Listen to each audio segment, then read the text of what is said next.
இன்னொரு கேள்வியா, இப்போ 26ல வந்து சீமான் அவர் வந்து ஆட்சி வர்றதா சொல்றாரு. தமிழுக்காக தான் பண்றேன்னு சொல்றாரு.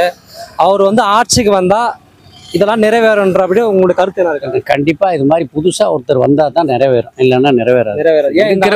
இருக்கிறவங்க செய்யவே மாட்டாங்க. ஒரு லைட் ஏரியலன்னா ஒழுங்கா பார்க்க மாட்டாங்க. கிரிவலம் இவ்வளவு பேர் போறாங்க, ஏகப்பட்ட லைட் ஏரியல என்ன பாக்குறாங்க? ஒரு போலீஸ் நேத்து இந்த லைன்ல ஏன் இந்த கேள்வி கேட்கறேன்னா, தஞ்சையில வந்து இது வரைக்கும் குடமுழுக்கு வந்து பண்றாங்க. உள்ள அந்த கர்ப்பகிரகத்துல வந்து தமிழ்ல பாட்டே பாடுறதில்ல. திரு சீமான், நாம் தமிழ் ஒருங்கிணைப்பு சீமான் தான் வந்து கேஸ் கொடுத்து அவர் போய் அந்த இது வந்து அட்லீஸ்ட் கோயில் உள்ள வேணாம், கருவிலாச்சும் தமிழ்ல பாடுங்க, அந்த தமிழ்ல பாடுங்க, நீங்க கண்டுக்கவே மாட்டாங்க. கோயில்ல என்ன நடந்தாலும் ரொம்ப ஒஸ்ட் இங்க. ஏன்னா சாமி வந்து நம்மளுடைய முன்னோர் சொல்றோம், நம்ம தமிழ் பேசுறோம், கடலும் தமிழ் தான் பேசிப்பாரு.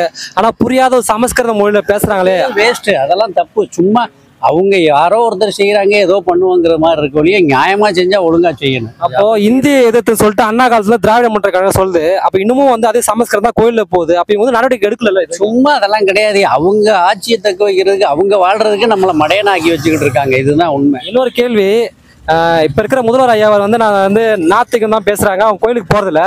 ஆனா அவருடைய மனைவிகள் துர்கா ஸ்டாலின் வந்து கோயிலுக்கு வர்றாங்க, ரெகுலரா வர்றாங்க. இல்ல மனசுல வந்து கடவுளை வணங்கணுங்கிற எண்ணம் இருக்கு. ஆனா வெளியில வந்து நம்ம திராவிடம் சொல்லிட்டுமேங்கிறதுக்காக பேசிட்டு இருக்காங்க. ஆனா நல்ல